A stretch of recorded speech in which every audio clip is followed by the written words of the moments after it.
दोस्तों, जब बात सनातन धर्म के देवी देवताओं की होती है तो इनका जन्म भारत के ही अलग अलग हिस्सों में दिखाया जाता है। और जब ऐसा होता है तो सनातन धर्म को न मानने वाले लोगों के मन में ये सवाल उठता है कि आखिर हिंदू धर्म के देवी देवताओं का जन्म भारत में ही क्यों होता है। फिर चाहे वो अयोध्या के राजा भगवान श्री राम हो या फिर मथुरा में जन्म लेने वाले नटखट कृष्ण भगवान हो, इसी तरह अलग अलग भारतीय नगरियों में अलग अलग देवी देवताओं ने जन्म लिया है। पर आखिर ऐसा क्यों है कि सभी हिंदू देवी देवताओं का जन्म भारत की ही मिट्टी में हुआ है? क्या ये सारी बातें सच है या फिर इसके पीछे कोई राज है? आज के इस वीडियो में आपको सब कुछ पता चलने वाला है। बस हमारे साथ वीडियो के अंत तक बने रहें। दोस्तों, ये समझने के लिए कि हिंदू देवी देवताओं का जन्म भारत की इस पवित्र धरती पे ही क्यों हुआ, इसके लिए सबसे पहले हमें भारत के प्राचीन इतिहास पे नजर डालनी पड़ेगी, जिसके बारे में हमारे पौराणिक ग्रंथों में भी साफ साफ लिखा गया है।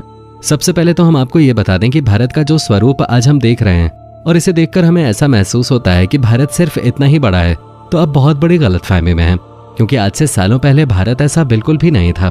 पृथ्वी के सबसे बड़े भूभाग को प्राचीन काल में जम्बूद्वीप के नाम से जाना जाता था। मार्कंडेय पुराण में इस बात का वर्णन किया गया है कि जम्बूद्वीप का फैलाव उत्तर और दक्षिण की बजाय मध्य के क्षेत्रों में जाता था और इस फैलाव वाले क्षेत्र को मेरुवर्ष या फिर इलाव्रत के नाम से जाना जाता था। आपको बता दें कि पहले चक्रवर्ती सम्राट पुरुरावा की मां का नाम इलाव्रत था। इलाव्रत के केंद्र में पहाड़ों के राजा सुनहरे मेरु पर्वत मौजूद था और मेरु पर्वत के शिखर पर भगवान ब्रह्मा का विशाल नगर मौजूद हुआ करता था, जो ब्रह्मपुरी के नाम से बहुत ही ज्यादा लोकप्रिय था। ब्रह्मपुरी के आसपास 8 और भी शहर बताए जाते हैं, जिनमें से एक तो भगवान इंद्र का शहर हुआ करता था और बाकी 7 में दूसरे देवी देवता अपना वास करते थे। और बात यहीं खत्म नहीं होती है। इसी चीज से जुड़ी एक और चीज त्रेता युग से देखने को मिलती है, जिसमें यह बताया गया है कि भगवान राम के जन्म से हजारों साल पहले प्रथम मनु, शंभु मनु के पौत्र और प्रियव्रत के पुत्र ने भारतवर्ष को बचाया था। हालांकि तब इसका नाम कुछ और हुआ करता था, परंतु कुछ लोग ऐसे हैं जिनका ये मानना है कि प्रभु राम के छोटे भाई भरत के नाम पर भारत का नाम रखा गया है। पर उनका मानना सरासर गलत है, क्योंकि भारत के नाम को लेकर हमारे धर्म ग्रंथों में अलग अलग बातें कही गई हैं। जहां अगर हम वायु पुराण के पन्नों को खंगाल कर देखें तो उसके अनुसार ये पता चलता है कि महाराज प्रियव्रत का खुद तो कोई पुत्र नहीं था, इसलिए उन्होंने अपनी पुत्री के पुत्र यानी अपने पौत्र अग्नि इंद्र को गोद ले लिया था, जिसका लड़का नाभि था। और नाभि की एक पत्नी मेरु देवी से जिस पुत्र ने जन्म लिया उसका नाम ऋषभ था। आगे चलकर ऋषभ एक राजा बने और जब उनका पुत्र हुआ तो उसका नाम भरत रखा गया और उन्हीं के नाम पर हमारे देश का नाम भारतवर्ष पड़ा। इतना ही नहीं, इस बात से जुड़ा एक और बहुत ही प्रचलित मत सामने आता है, जिसके अनुसार पूर्व वंश के राजा दुष्यंत और शकुंतला के पुत्र भरत के नाम पे ही हमारे देश का नाम भारतवर्ष पड़ा। और इस बारे में आपने भी काफी कुछ सुना होगा। हालांकि उस समय का भारत, जिसे आज के समय में लोग अखंड भारत के नाम से जानते हैं, उसका भौगोलिक क्षेत्र बहुत ही ज्यादा बड़ा हुआ करता था और उसमें वर्तमान समय के कई सारे देश भारतवर्ष का ही हिस्सा कहलाते थे, जिसमें सबसे पहले तो पाकिस्तान आता है और फिर अफगानिस्तान, श्रीलंका, बांग्लादेश, भूटान, नेपाल, इराक, ईरान और चाइना के भी कुछ हिस्से अखंड भारत का हिस्सा हुआ करते थे। और उस समय यही अखंड भारत आर्यव्रत के नाम से भी प्रसिद्ध हुआ करता था। और हाँ, ऐसा भी नहीं कि हिंदू मंदिर केवल भारत में ही देखने को मिलते हैं। आप दुनिया भर के कई सारे देशों में ये देख सकते हैं कि वहां भी प्राचीन हिंदू देवी देवताओं के प्रमाण मिलते हैं। और ऐसी कई सारी जगहें हैं जहां आज भी सनातन रीति रिवाजों से पूजा पाठ किया जाता है। अब जैसे कि आप थाईलैंड के राज परिवार को ही देख लीजिए, जहां सदियों से हिंदू धर्म का गहरा प्रभाव देखने को मिलता है। और सबसे ज्यादा हैरान करने वाली बात तो यह है कि वहां के लोग ऐसा मानते हैं कि थाईलैंड के राजा भगवान विष्णु के अवतार हैं। वहां के लोग सनातन भावनाओं का इतना ज्यादा सम्मान करते हैं कि थाईलैंड का राष्ट्रीय प्रतीक भी गरुड़ रखा गया है। और अगर हम इंडोनेशिया की तरफ ध्यान दें तो ये एक ऐसा देश है जहाँ सबसे ज्यादा मुसलमान पाए जाते हैं। पर आप इत्तेफाक देखिए कि वहाँ के जावा में प्रम्बानन मंदिर प्राचीन जावा का सबसे विशाल हिंदू मंदिर है, जहाँ ये मंदिर खासतौर पे ब्रह्मा विष्णु महेश को समर्पित है। और तो और इस मंदिर को यूनेस्को ने विश्व धरोहर की सूची में भी शामिल किया है। आपको मंदिर में 3 देवों के साथ ही उनके वाहनों के भी मंदिर देखने को मिलते हैं।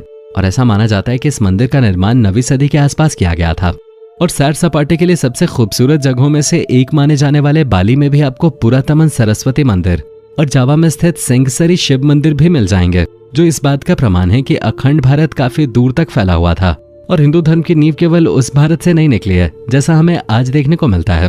क्योंकि अगर ऐसा होता तो इतने प्राचीन और विशालकाय मंदिर दुनिया के अलग अलग कोनों में देखने को न मिलता है। और अगर आपको अभी भी यकीन नहीं आता तो दोस्तों, मेक्सिको को ही देख लीजिए, जहाँ पर खुदाई के दौरान भगवान गणेश और माँ लक्ष्मी की प्राचीन प्रतिमाएं देखने को मिले थे।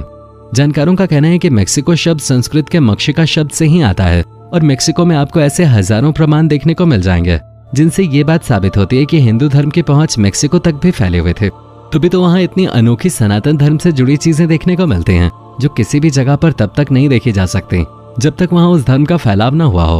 हाँ, भले ही इस वक्त सनातन धर्म से जुड़े हुए अधिकतर लोग और इतिहास ज्यादातर भारत में ही देखने को मिलते हैं, लेकिन इसका ये बिल्कुल भी मतलब नहीं है कि भारत के बाहर सनातन धर्म का नामो निशान नहीं है, क्योंकि अगर ऐसा होता तो इतने अलग अलग देशों में सनातन धर्म का अस्तित्व इस तरह देखने को न मिलता।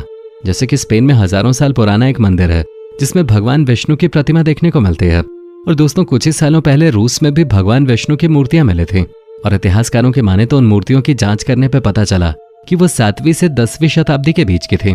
ये गांव 1700 साल पहले एक प्राचीन और विशाल शहर हुआ करता था, और साल 2007 में यहाँ पर मूर्तियां पाई गई थी। 7 सालों से इस जगह पर अपनी रिसर्च कर रहे डॉक्टर कुजवैंस्का का कहना है कि मूर्ति के साथ अब तक की गई खोज में उन्हें प्राचीन सिक्के, पदक, अंगूठियां और शस्त्र भी प्राप्त हुए हैं, जो इस बात को साबित करते हैं कि यहाँ पर हिंदू धर्म का फैलाव बहुत ही बड़े पैमाने पर हुआ करता था।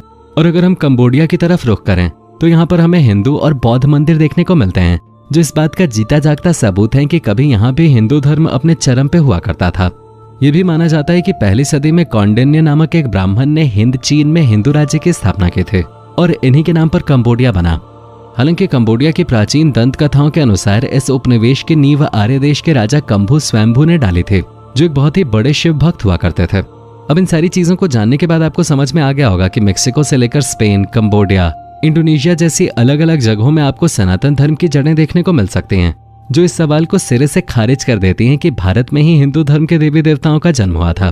क्योंकि अगर ऐसा होता तो दुनिया के कोने कोने में हिंदू धर्म का इतना ज्यादा विस्तार देखने को न मिलता। हम ये जरूर कह सकते हैं कि आज के समय में हिंदू धर्म भारत में सबसे ज्यादा केंद्रित है, इसलिए हमें जो दंत कथाएं सुनने को मिलती हैं वो अपने आसपास की ही ज्यादातर सुनने को मिलती हैं। जबकि सच तो यह है कि कालांतर में जम्बू द्वीप के खंडित होने के कारण नए नए देश बनते गए और भारत सिमटकर पहले से काफी ज्यादा छोटा होता चला गया, जिसे हम सभी आज भारत या फिर इंडिया के नाम से जानते हैं। और ये एक ऐसा देश है जहां आपको सबसे ज्यादा सनातन धर्म को मानने वाले लोग देखने को मिल जाएंगे। हिंदू धर्म से जुड़े इतने ज्यादा लोग भारत में रहते हैं कि इसका एक नाम हिंदुस्तान भी है। और अगर आप भी भारत में रहते हैं तो जय हिंद लिखना ना भूलें। और इस वीडियो के बारे में आपका क्या विचार है उसके बारे में भी कमेंट में जरूर लिखें। और अगर आप इसी तरह की शानदार वीडियोस लगातार देखते रहना चाहते हैं तो चैनल के सब्सक्राइब बटन को दबाकर हमारी फैमिली का हिस्सा बन जाएं। धन्यवाद।